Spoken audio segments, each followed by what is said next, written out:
How to calculate your car insurance payout before you get in an accident. First, you want to navigate to car insurance website and get collision coverage quotes for different deductible amounts, keeping all of their options the same. In this case, the insurance company is quoting collision coverage premiums on this car at about $258 for a $250 deductible, about $247 for a $500 deductible, etc., etc., etc. So you want to open up Excel. Enter your deductibles into column A and your premiums into column B. Select all the data. In this case, you don't want the headers. Go to Insert and select Scatter Plot. You might want to label the axes here. We can do that by clicking on the green plus icon. Axis titles. The x-axis is our deductible, and the y-axis is our premium.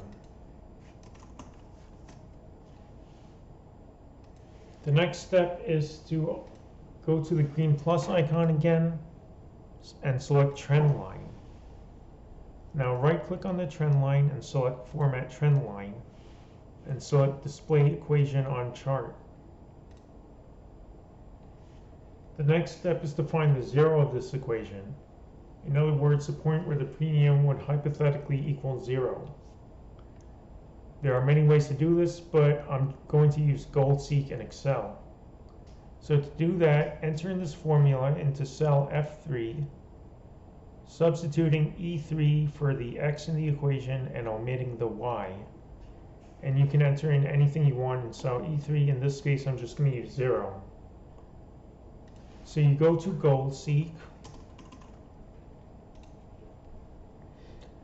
and you want to set cell F3 to 0 by changing cell E3. Hit OK.